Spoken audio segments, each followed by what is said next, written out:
My story starts off as many others, I guess. It was around the first week of December when I met my scammer. He sent me a private message via Facebook after seeing something I wrote on a military fan page. He said he was deployed to Afghanistan and was single. At the time, I was not looking for a relationship or really any new friendships, but we started chatting. He told me he was a widow. His wife died from cancer, and he was a single father raising his son. He said his son was with his aunt in Florida while he was deployed. He talked about how much he loved his son and how much he cared for him. I guess that struck a chord with me, as the father of my son left long ago, and I'm a single mother. So I've had to be both mother and father to my son, but I digress. We started chatting late into the night. He would often come on around 2 or 3 in the morning my time, saying he couldn't come online any other time due to the conditions in Afghanistan. About 2 weeks went by before he asked me for an iTunes card, a $50 one. I had mentioned I was going out shopping for Christmas, so I guess he saw that as the opportune time to ask. I bought him one and told him that it would be my gift to him for Christmas. He said he needed one to call and communicate with his son. A few days later, he said his son was very sick and he needed to fly home to Florida. I asked him about his aunt, and he said that his aunt is very elderly and can't get his son to the hospital. I told him to have the ambulance come and pick them up, to call 911. He said it wasn't possible, and I told him of course it is. I even asked him where his son lives, that I would call the ambulance for him myself. Well, he became very angry at me and told me I had no right to question him. I knew something was very wrong. I told him if he was an American soldier, that his son should be covered by his medical insurance, and to go ahead and call an ambulance and they would take his sick son to the hospital. Well, he hated my reply and ended up blocking me. While I was only out a $50 iTunes gift card, I felt stupid because I was starting to care for this man and his son. I now know there was no son. The photos of the army guy were stolen off of Instagram from a married soldier. I won't let a scammer ruin Christmas, but he sure made it miserable for some time after he blocked me. I met the man I came to know as David right after Thanksgiving 2016. He sent me a PM off the dating site POF, or Plenty of Fish. I'm in my 60s, and I put up a profile on there hoping to meet some nice men, to maybe meet up in person for coffee or in a social situation where I could get out of the house more. My husband died a few years prior, my kids are grown, and my grandkids live across the country, so I was a bit lonely and thought a companion would be good for me. David said he was 64 years old and a captain in the Army. He said he was going to retire after the new year, and he was a widow just like myself. I come to later find out the photos were stolen from General Carter Ham. He said he was on a mission in Syria, overseeing his troops for the president, and then, after his mission, he would return home to Texas. Fast forward 3 weeks, and it was nearing Christmas time. He said that he loved me. Yes, I stupidly told him that I loved him too. We started chatting on the phone every single night.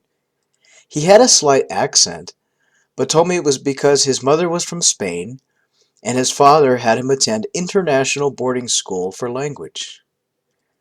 At the time I didn't think much of it. His words enticed me, played with my heart. He told me he would come and spend Christmas with me, if I could pay for his early retirement documentation. At first I was hesitant, but then he showered me with love, beautiful poems and words he longed to be with me. Long story short, I was to email the military at a Gmail address that he gave me.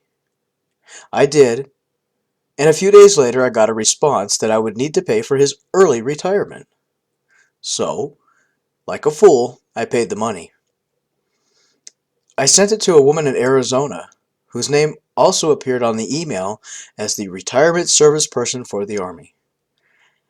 I didn't know any better. I paid $1,400 plus an additional $800 for his airline ticket as required by the Army. David said he would pay me back when he arrived and buy my kids and grandkids a bunch of Christmas presents with his retirement money and not to worry.